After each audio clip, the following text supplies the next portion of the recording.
Welcome back to another TurfLab video. If you need help adjusting your rain burn sprinkler heads, this is the video for you.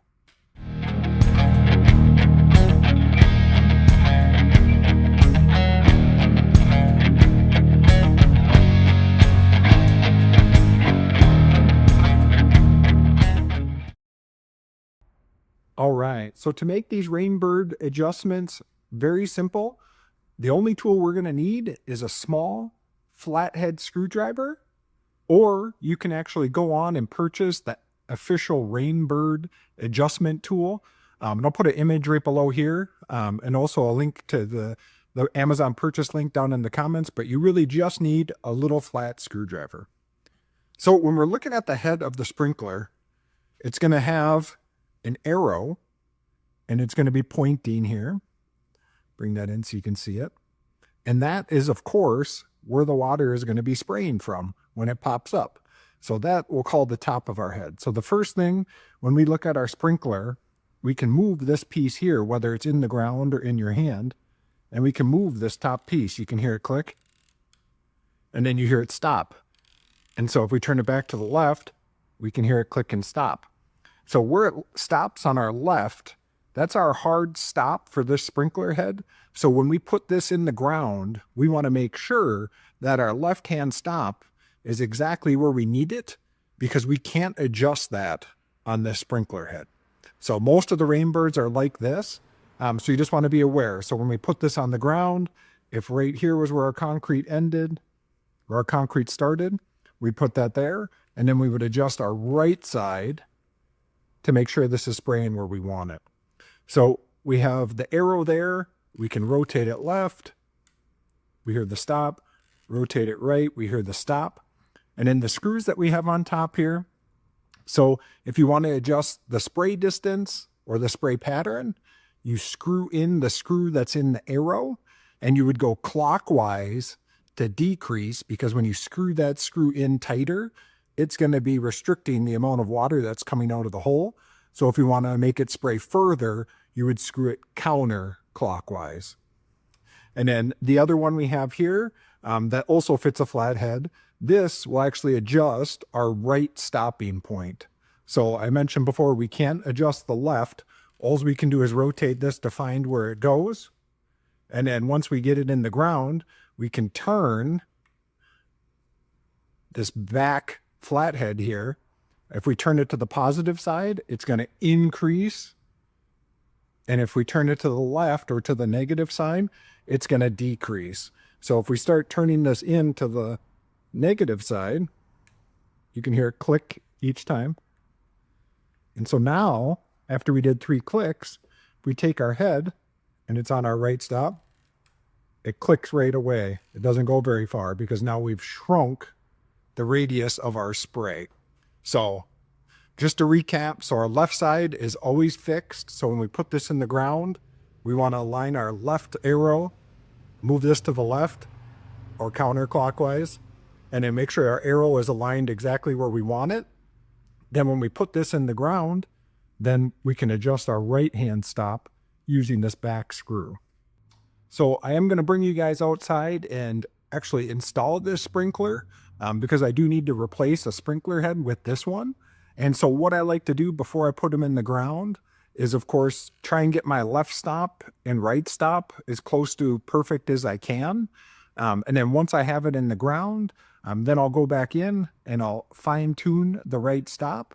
And then once it's in the ground and I turn on my zone, that's when I'll actually adjust the spray pattern and the distance. So let's quick hop over to the area I'm going to replace, and I'll show you how I do it. All right, so I'm going to install this sprinkler head. First thing I got to do is just dig around my other sprinkler head. I just like to use a little spade shovel. And of course, when you are digging to a sprinkler, just remember that it's going to have a connection at the bottom. So when you're digging, you don't really want to be pushing down your shovel deeper than the distance of your sprinkler head, because that puts you at risk of hitting any PVC or any other piping that's backing up to your sprinkler heads. So learn from a mistake that I've made before. You do not want to dig down so far deep that you could possibly cut or nick your sprinkler hose that's hooked up to the bottom. So as you see, when I push down, I will go probably about 1 inch And then I'll just kind of dig in there to pull out the sprinkler head once I'm down in. So let's get to it. It's just a little bit.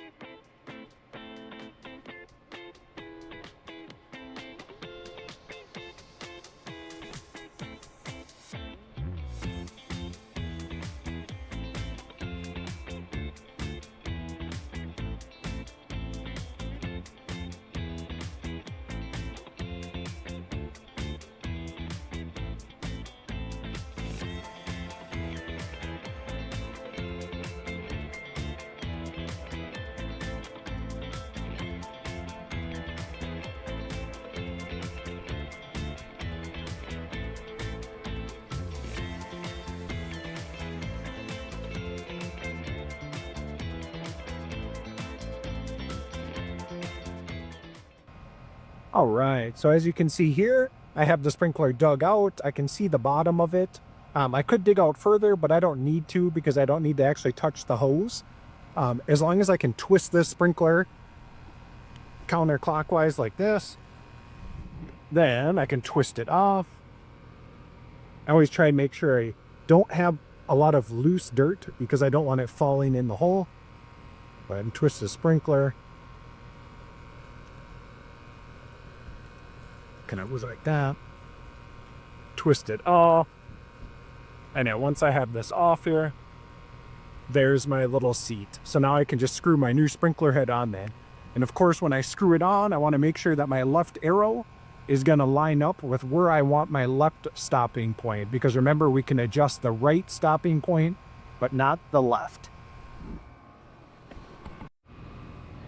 All right, so I screwed this head, the brand new one, onto the hose. And then, of course, I want to make sure that my arrow is where I want my left stop, which it is, right about where that starts. Because remember, you cannot adjust the left. And then right now, I can test it and just turn it to the right to see where the right stop's going to be. So definitely way further than I want. So we can adjust that right now using a screwdriver. And so, of course, to make it go less, we'll go to the minus side. We'll do 2 clicks. And you can feel it clicking in there. So now it's much smaller.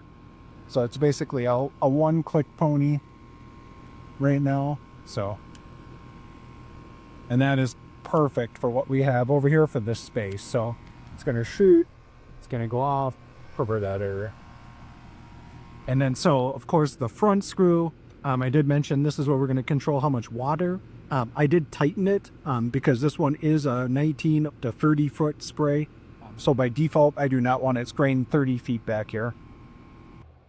All right, so we got the old sprinkler out, new sprinkler in. We got it dialed in a little bit. I did bury it back in the ground. So it's time to start the zone, and let's see what kind of adjustments we need to make, if any. All right, so just looking at it.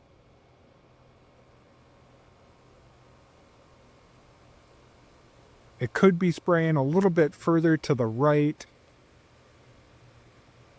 And it needs to be spraying not as far. So I'm going to go over here and make these adjustments.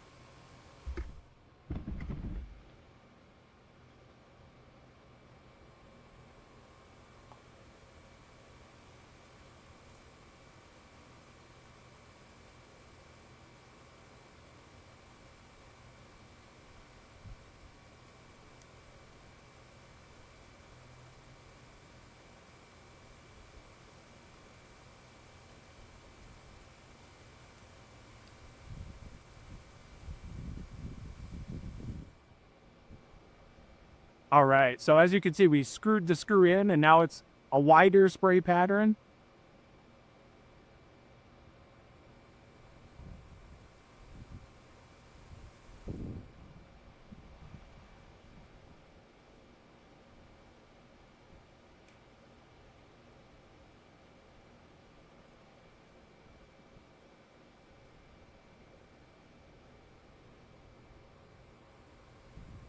There we go. Now it's perfect.